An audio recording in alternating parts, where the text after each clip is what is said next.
अनया एक 15 साल की शांत और जिज्ञासु लड़की थी। वह अपने माता पिता के साथ एक पुराने हवेली जैसे घर में हाल ही में शिफ्ट हुई थी, जो उसके दादा दादी की निशानी थी। उस हवेली में बहुत सी पुरानी चीजें थीं, लेकिन सबसे खास था एक विशाल और अजीब सा दर्पण जो उसके कमरे में रखा था। पहले कुछ दिनों तक सब सामान्य था, लेकिन एक रात जब अनया पढ़ाई कर रही थी, उसने महसूस किया कि दर्पण में जो प्रतिबिंब दिख रहा है वो कुछ अलग है। उसमें कमरे के पर्दे हरे थे, जबकि असल में वे नीले थे। जैसे जैसे दिन बीते, दर्पण की दुनिया और असल दुनिया में फर्क साफ होता गया। दर्पण में अनया को एक और अनया दिखने लगी, जो हूबहू वैसी ही थी, पर उसकी आंखों में अजीब चमक और उसके चेहरे पर रहस्यमयी मुस्कान थी। एक दिन जिज्ञासा में आकर अनया ने दर्पण को छूने की कोशिश की और अचानक वह दर्पण के भीतर खिंचती चली गई। जब उसने आंखें खोली तो वह उसी कमरे में, लेकिन सब कुछ उल्टा, घड़ी उलटी दिशा में चल रही थी।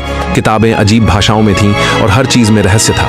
ये दूसरी दुनिया थी, दर्पण की दुनिया। वहां उसे वो दूसरी अनया मिली जिसने उसे बताया कि इस दुनिया में सब कुछ उसकी इच्छाओं से चलता है, लेकिन इसकी कीमत है वास्तविकता का त्याग। अनया पहले तो आकर्षित हुई, लेकिन जल्द ही उसे महसूस हुआ कि यह दुनिया सुंदर तो है, पर बनावटी और कैद जैसी है। धीरे धीरे उसे डर लगने लगा कि अगर वह यहाँ ज्यादा देर रही तो वापस नहीं जा पाएगी। उसने साहस करके अपनी असली दुनिया लौटने की कोशिश। दर्पण के पास आते ही दूसरी अनया उसे रोकने लगी, लेकिन अनया ने अपने भीतर की शक्ति और इच्छा शक्ति से उसे पीछे धकेला। और जैसे ही उसने मैं अपनी सच्चाई को चुनती हूँ कहा, वह फिर से असल दुनिया में लौट। जब वह वापस आई तो दर्पण टूट चुका, मानो वह दुनिया हमेशा के लिए बंद हो गई।